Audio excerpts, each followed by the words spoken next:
All right, hi everyone. My name is Celestin. So we just want to talk briefly about anatomy of the urinary tract. So this is the major objective here, is to just make a quick connection that at a glance a student might be able to really connect the dots, all right, between the kidney and then again connecting the kidney and where the supply of blood to the kidney with the nephron, and through that process we just draw a quick connection. I just want you to follow. So the basic thing we need to know is that the kidney, there are pairs of kidney that is within the abdomen, the back of the abdomen. So there is a blood supply that gets into the kidney. And so we are looking at the aorta, which is the main blood supply from the heart going to the kidney. It branches off to what we call the renal arteries. And so there is also a subdivision of the renal artery to what we call the afferent arteriole. And then even getting tinier by a subdivision of that to get into capillaries. But again, because it's happening in the nephron, that name capillary becomes the glomerulus. And so the glomerulus is just a tiny, fine, capillaries. But when it reunites as efferent arteriole. It goes back into what we call the renal vein, which reunites back to what we call the vena cava, returning body to the blood to the heart. And so a quick diagram that will give a glance explanation of that is what I want to draw. Let's go. So over here, I would start by drawing two pairs, V-shaped like structure.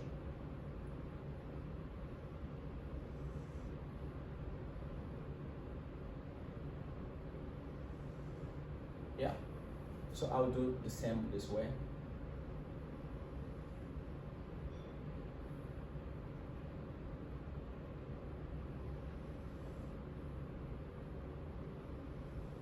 Right, so we get it over here. It goes down to where I would like to use another color to depict this. It's the urinary blood.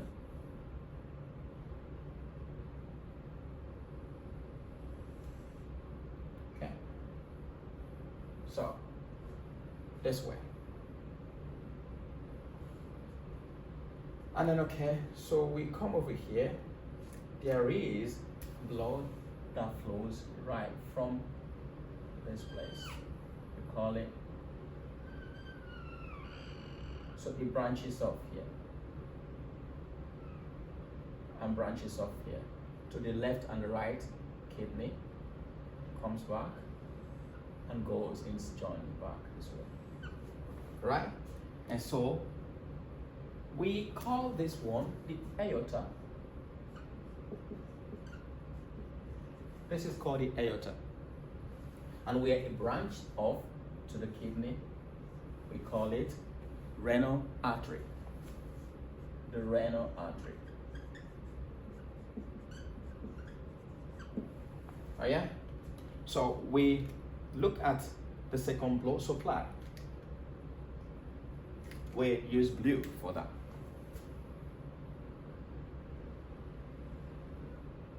Over here, it connects back, and over here it connects here. Yeah, and it goes down, connects back. So you see that this one, I'd want to just give it a kind of shaded blue color. So here, this one is the vena cava. Vena cava. And where it branched off is called the renal vein. So we've seen that the two blood supply, the blood supply supplying the blood from the heart, and so when we use the arrow to represent the blood is flowing in here and over here, and then blood is flowing out through this back to the heart. Now, it's very important also to look at the kidney here. Over here, we have a layer of the kidney, and we have another layer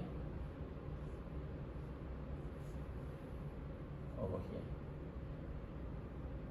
So, very important to know that the outer layer of the kidney is called the renal cortex.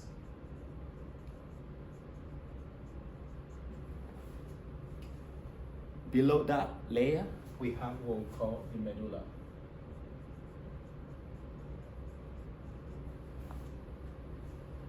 And then again, we have what we call the renal pelvis.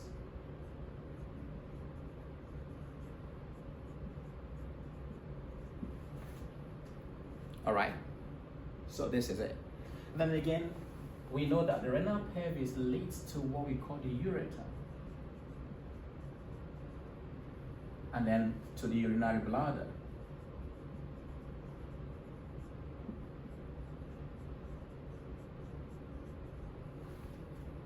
And then the urinary bladder, I'll just draw it in a bit way that it will make more sense.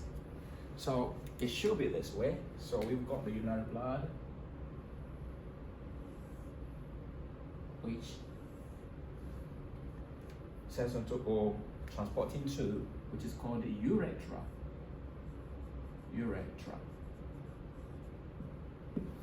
Okay, this is it. But very important for us here is that within the medulla section of the kidney and the cortex, there is a coiled tube that's lying over here. Okay, very sensitive. This is the nephron. So I'll project something over here. So this becomes the nephron. The nephron is lying between the medulla and the cortex. And that aspect of it that is lying there, we want to just illustrate right now. So over here, we have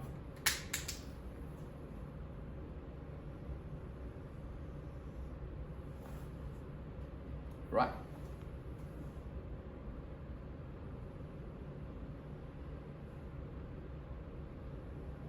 So we want to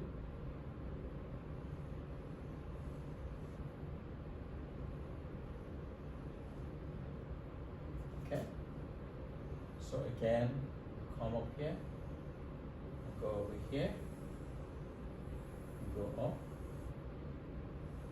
go over here, and go up. All right. So we have another convoluted table over here.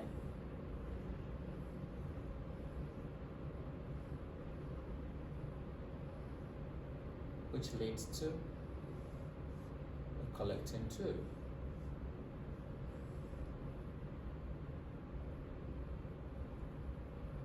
Oh, I will redraw it this way.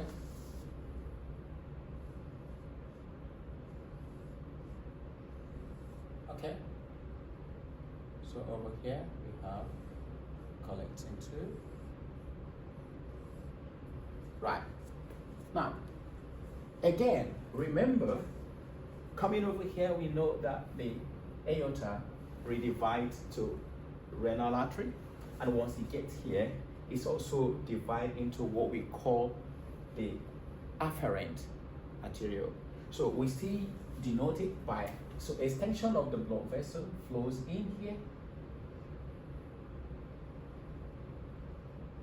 in the form we call renal afferent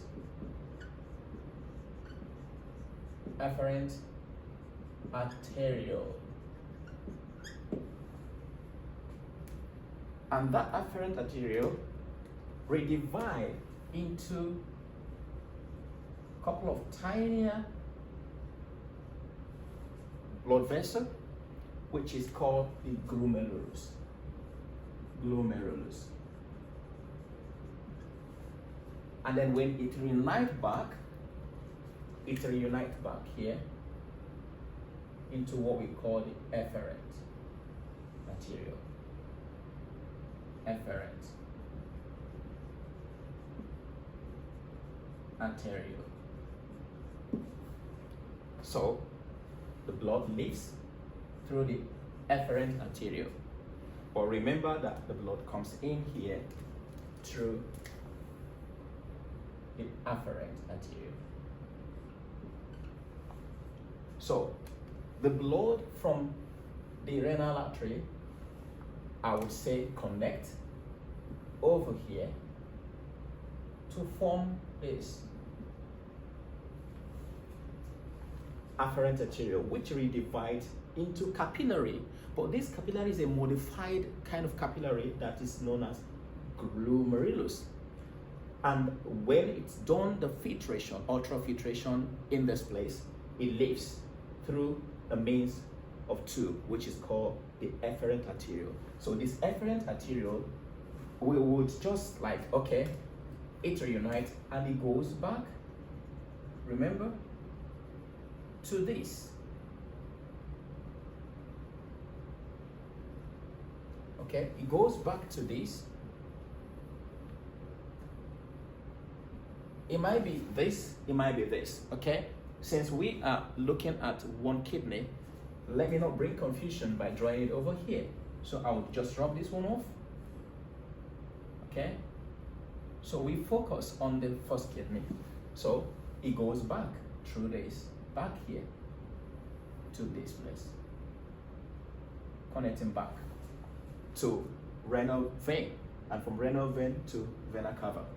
This is how blood supply, is well explained. Again, when you look at here, you see that over here, the blood supply, it's just all over the place when everything is done, because there's going to be what we call secretion and reabsorption. So because of that, it's going to be wounded all over here with blood supply. But at the end of the day, it goes back through the efferent arterial. Okay. Now, again, so just to round it off, so this is the nephron.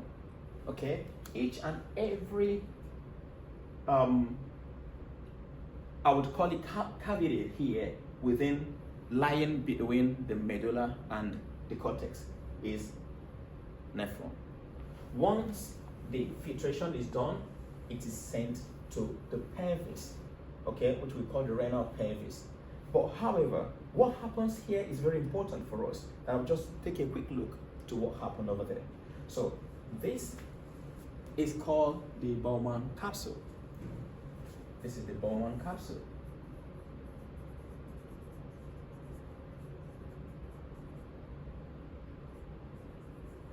And over here, filtration is going to take place. There's going to be an exiting of those nutrients that are vital that will be able to get through here. Some of them will get through here through diffusion, just mere diffusion, and some of them might definitely get in through what we call the active transport. You might need ATP to support the molecules to move in.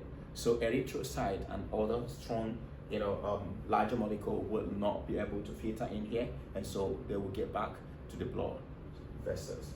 But over here, we have what we call the proximal convoluted tubule. I will make it clear here.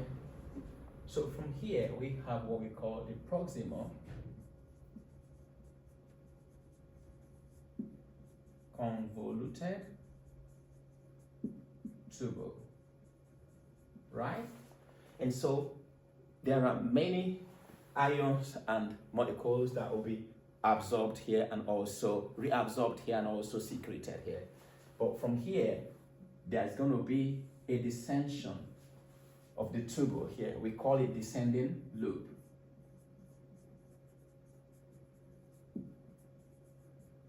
This descending loop gets to the base, we call the loop of Henle.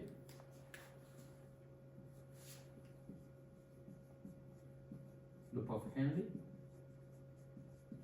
And then again, we have an ascending side of the loop. As material goes down here through the loop, it goes up. And we call this one ascending loop.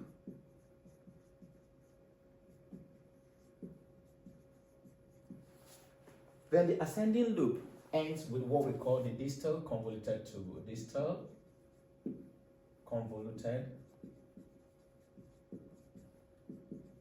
tubule. And then from that distant convoluted tubule, we get to what we call the collecting duct. Collecting duct.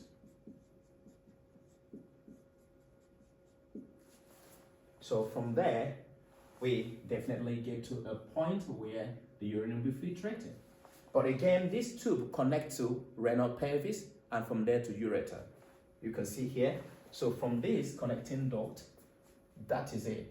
It gets to the ureter, and from the ureter here to the urinary bladder and then urethra.